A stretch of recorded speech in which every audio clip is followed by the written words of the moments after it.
আসসালামু আলাইকুম প্রিয় ভাই বোনেরা, সবাই কেমন আছেন? আশা করি আপনারা সবাই ভালো আছেন। আল্লাহর রহমতে আমিও ভালো আছি। তো চলে আসলাম আরও একটি ভিডিও নিয়ে। এটা হচ্ছে হায়ার কোম্পানির একটা 1.5 টন মেশিনের এসির আউটডোর। তো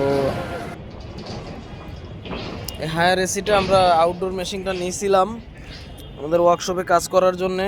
এখানে কাজ করা সম্ভব হইতেছিল না, তো আরও 2-1 জন টেকনিশিয়ান দেখানো হয়েছে।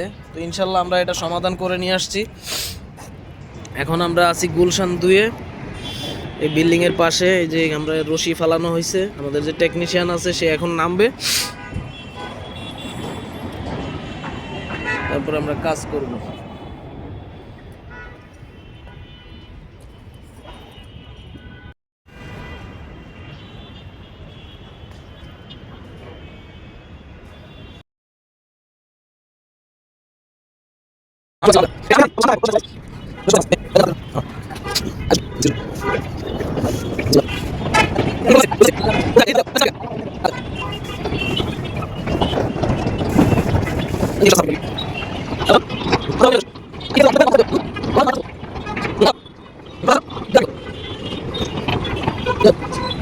বসানোর যে কাজটা ওইটা আমরা ভিডিও করতে পারি না, কারণ মোটামুটি 3 জন লাগছে এটা নামাইতে। আর যেহেতু একটু বাইরের সাইডে ভেজাল আর অন্যান্য যে আউটডোর আছে ওগুলোতে বাজতেছিল, তো আমাদের যাই হোক আমরা আমাদের আউটডোরটা নামাইতে পারছি সফলভাবে।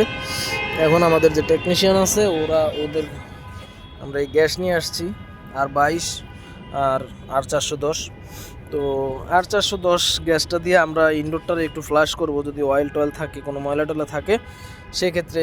এই যেহেতু R410-এর প্রেশার একটু বেশি, তো এই প্রেশারে অয়েল ময়েল যা আছে সব বের হয়ে যাবে। এর আংশিক যে যন্ত্রপাতিগুলো আছে, গ্যাস মিটার জ্বালা জ্বালা লাগে, এগুলো আমরা রশির মাধ্যমে নিচের দিকে পাস করতেছি। ধরো স্যার, দেখে দেখে স্যার, এভাবে না, এই হাত এদিকে, এই হাত এদিকে, এই তাহলে এটা জাকি খাইব না। সারতে থাকো, দ্রুত স্যার, সারতে থাকো।